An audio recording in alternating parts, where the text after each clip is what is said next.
change compared to what was here last year?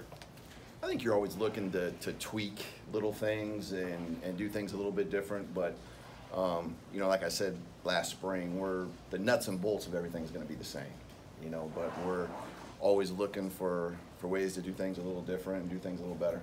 Are you looking to the quarterbacks, whichever one you're leaning toward, to kind of dictate what routes work, what play calls work? Is that up to them at all? A little bit, yeah. I mean, I think you're always trying to fit what, you know, you do best with your personnel and what they do best. And, you know, we're multiple enough that we're able to do enough things that, you know, whatever a guy does well, especially at the quarterback position, you know, we're going to navigate that direction. Go ahead. Do you look at, like, their skill set as far as maybe the guy that's ahead has upside, or he has total grasp of the playbook, or what are the parameters there for who would of evaluating them? Yeah, I mean, it's a daily thing. You know, I think, you know, obviously when you look at Deuce and Riley, you know, Riley has more game experience. Deuce has more experience in our offense. So, you know, it's kind of an interesting dynamic that way. You know, I think Riley's definitely, you know, between the spring and summer, gotten a lot more comfortable with what we're doing, and Deuce is healthy and you know, looks good. So it's going to be a, you know, fun couple weeks here to figure it out. You have a really competitive wide receiver group. How do you go about sorting through to see who emerges above other people? What are the things that you're looking for that maybe we don't see? You know, really the three things we've been talking about offensively, especially are effort, focus, and discipline. You know, those things, and doing it snap after snap. And if, you know, so the evaluation process really comes down to those three things, not just at the wide receiver position, but you know, throughout the whole offense. And, you know, sometimes it's hard to train a guy and make a guy understand that if they can just do those three things and on the next snap, you know, that gives you your best chance. You know, once you start thinking about, you know, 3 plays ago or the fourth quarter or next week, then, you know, you don't have a chance to be your best. I'm sure you rely on a lot of your veteran players to help you in some of that as well, right? No doubt. I think, you know, Pink coming back and Keyshawn coming back and obviously Kalijah, I mean, those 3 guys, you know, since they made the decision to come back, you know, have had a plan the whole time for what they wanted to look like this year. And obviously, you know, everybody looks to them. And so when they're doing those 3 things, I think it obviously is contagious to the rest of the team. Since you do have those skill guys, is the quarterback's job almost a distributor? Is that the best way to look at it? A little bit. You know, I think, you know, obviously, you know, when I look at the quarterback position, you got, you know, ball security is the #1 thing. You know, you got to possess the ball. You got to be able to execute the offense, which is kind of what you're talking about. But the guys that kind of separate themselves are the ones that can make plays on their own a little bit too. You know, whether it's something with their feet, something with their mind as far as making a check or doing something at the line of scrimmage. And really, you know, that's where I think sometimes the great and good can kind of separate themselves in that regard. Keyshawn's carries sometimes were a little bit low last year, especially the first half of the season. Injuries was some of that. Also, pass blocking, maybe pass protection. Has he added things to his game that you think will keep him on the field more this year? Yeah, I think probably the #1 thing is just what he's done with Coach Dobson and here in the weight room. You know, I think he had, you know, they had a great plan again with a kind of an elite group of guys physically, and just him right now physically where he is, I think is going to allow him to stay on the field. And he's, I think, taken some of those things that he heard, well, maybe he can't pass block, maybe he can't do some of this, and said, okay, you know, I'm gonna show people this year what I can do in that area. And I think him and Jamari both are greatly improved in that area of their game. 1 or 2 more questions. You spent the spring moving guys around on offensive line, playing some guys, some at guard, some at tackle. Some of that was injury, some of that was just generic spring practice stuff. When we've seen practice, guys seem more fixed in spots. Is there a little less experimentation right now than, say, there was in spring? Yeah, a little bit. You know, I think what we're trying to do is, build some chemistry with the group up front. We'd love to find, 8 guys that we really feel good about, that we could interchange. And there's still maybe a couple guys that play some guard and play tackle, or play some guard and play center, to kind of mix around a little bit. But really the number one thing you're trying to do is find your best 5 guys and get them on the field. So, there'll still be a little experimenting with that, but you'd like to get those guys locked into the position that they're going to play and the guy they're going to play next to, so they can start developing that cohesion and chemistry that they need. What will determine if you guys use tempo more this year? Is it quarterback's comfort level? Is it the opponent? I think a little bit of both. I think it's definitely something we talk about, and it's in our system, and something that kind of depending on maybe the game, how the game's going, there's a lot of different factors I think that could go into that, depending on how much we use that. Back to the offensive line for a second. Devin has got a lot of experience at tackle. Sage has got a lot of experience at guard. From center over going right, it's a lot greener. How do you feel about the state of things at those 3 spots right now? It's still a learning process for some of these guys. I think Grant Miller has made a lot of strides at center. He's still in some competition with Dan Dawkins and Sean McMorrow, who's kind of been a swing guy a little bit for us. The thing I like about those guys is I do think that, the athleticism and the strength of all those guys is, at the same or maybe even a little better than maybe what we played at different spots last year. Obviously Justin was a great player, and, we're going to miss him, no doubt.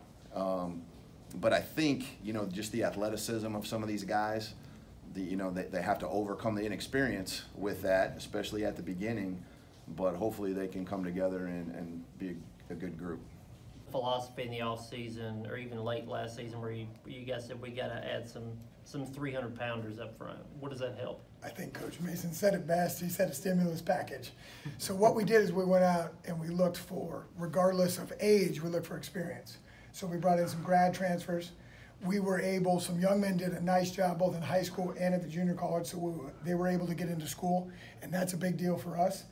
So it's nice because we have young men from all over the country with different experience levels that really love football, and we added somebody at every position.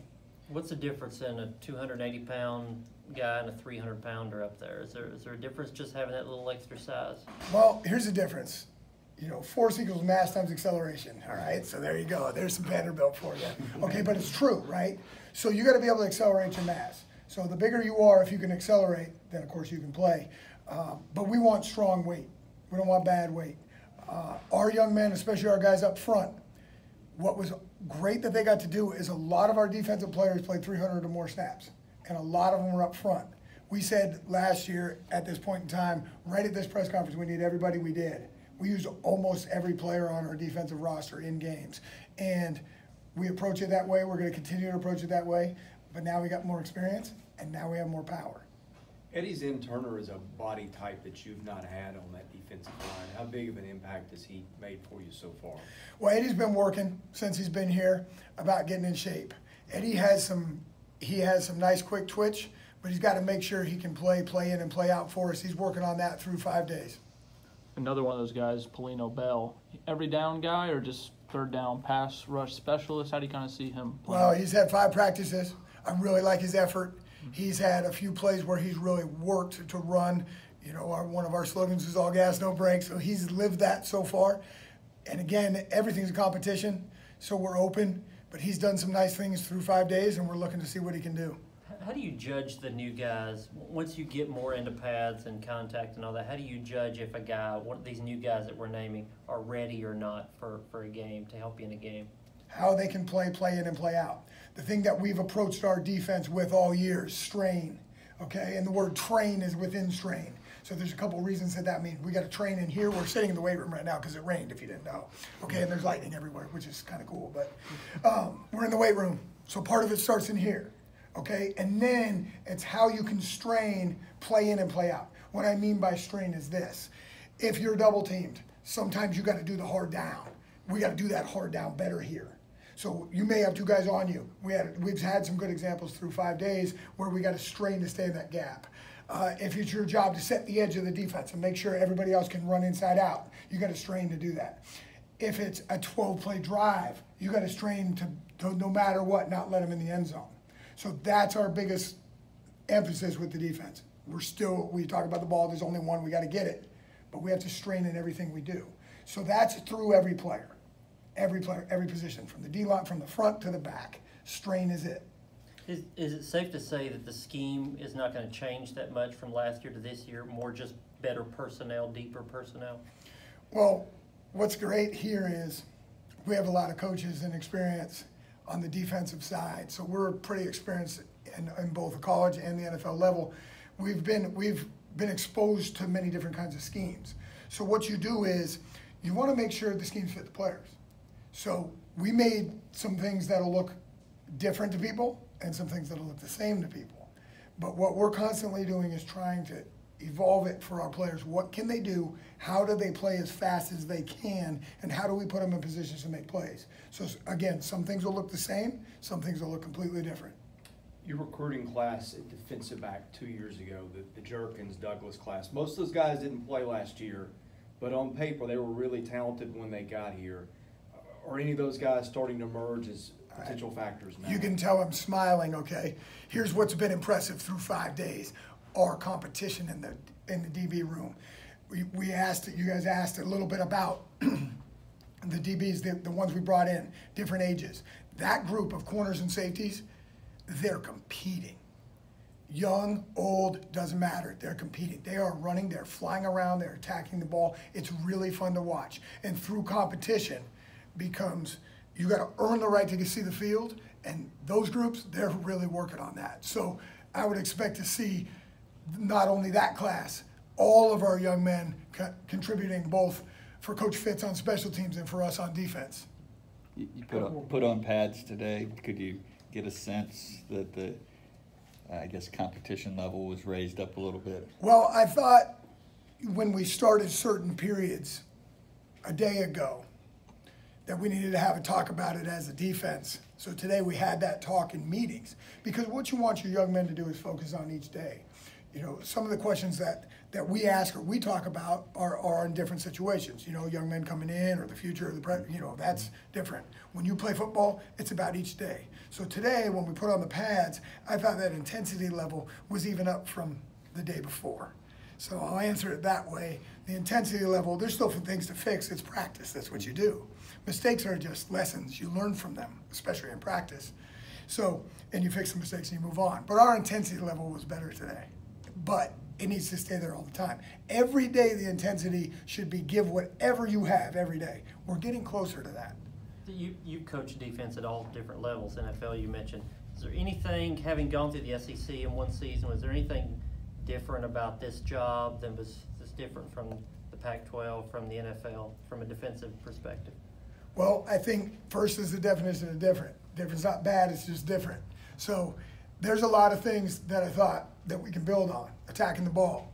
Some of the things we did on third downs, third and longer. We need to improve third and shorts. We need to improve our strain. That's been the biggest thing. Learning.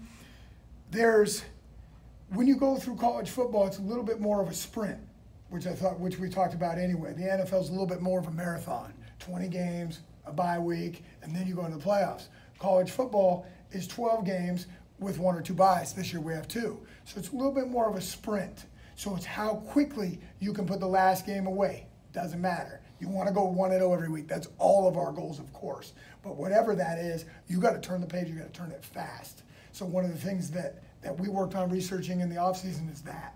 How do we get our young men, our student athletes, to whatever it is, pop right back and take advantage of what's going to happen this week? So that's one thing we've worked on, and that's one thing we're really going to see how well we plan that during this season. One or two more questions. Colin Anderson's been a guy that has done some things in fall and spring camps past, but it just had trouble staying healthy at times. He's back out there. How do you assess his progress right now? Colin has worked his tail off to get back, and he really has, and he's had some things that have been tough. We're in the weight room. He spent a lot of time in here. The training room's right over there. He spent a lot of time in there. So I really appreciated his work ethic. What Colin and we're working on is what we talked about, one play at a time. So he's done a couple things in these few practices, and he's started on his process back. We're excited to see if he can live that process and work on it day by day by day. Now you can plug in immediately in that role. I think we have several guys there that are competing. He's certainly one of them. You know, this is the kind of time of year where you try to figure out, all right, who's feeling the ball, who has range, what kind of returns, who do they like to run. You know, it's been great at night because now you can get guys, you know, how they judge it at night. We've had a little bit of wet balls, so, you know, it's kind of just still in the evaluation process, but he certainly has done it a lot. He's had a lot of success, but we've got a lot of good players we could possibly put back there, and you know, we'll see what happens. Do you have any certain philosophy or priorities you want to plug into the special teams? I firmly believe it's fundamentals, it's technique, then it's scheme, and then it's athleticism. You know, so actually athleticism and scheme, but definitely fundamentals and technique. You know, I'm coaching the guys from the ground up.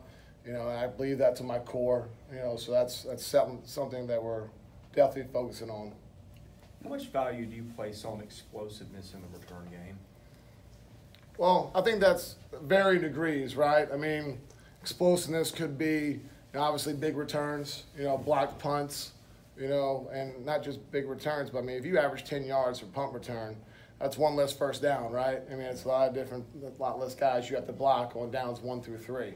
So I think it depends on how you look at it. I mean, we're going to have goals, but the biggest thing for us is to play penalty free, you know, be smart with field position, just do a lot of little things that can help us, you know, in the big picture. I think that's the most important thing, especially in return units. I mean, you get a penalty on a KOR or a punt return, I mean, it's like stubbing your toe, right? You know, you just don't like it.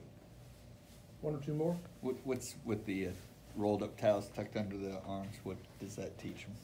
Oh, you just square the ball up and make sure it's secure. I mean, you don't want anything, you know, loose where the ball could possibly get in. Just keeping everything tight like that. So, again, working on fundamentals. Mm-hmm. You know, that's going to be a common theme you're going to hear.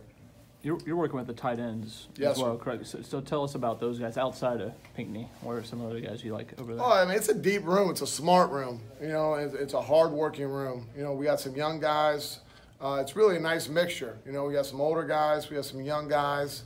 And I think the one thing you'll see there is there's a lot of effort. There's a lot of focus, you know, and a lot of discipline. And I think the biggest thing with the young guys is learning fundamentals and technique, learning the offense. I mean, you know what I mean? I came down to here at Tennessee, and next thing you know, I got to find the place to register my car, you know, get the exhaust all test out and everything. That was new for me, right? Just moving down here. So, I mean, just getting fitted in, learning the language, the vernacular, and, you know, if we can just do a good job of the base fundamentals and this, I mean, something simple as eye landmarks, and it's not really fun to talk about or whatever it is, but, I mean, hey, it's important now. And I think, you know, with the older guys leaving their legacy on the room, like they leave after this year, what's their legacy going to be? How are guys going to talk about them in years to come? One more question, guys. How's your competition at punter, and who are the guys in play there? Well, I think it's an open competition. You know, you got Harrison, you know, who's been here. Obviously, Jared's come in, was signed last year. Then you have Pierce Cook. So, I mean, I think right now it's all about, all right, who's making good contact with the ball, who's making good placement, you know, who's having good times. So, right now, I mean, it's day 5, right? So we're just going to keep on chopping away, and, you know, those things sort themselves out.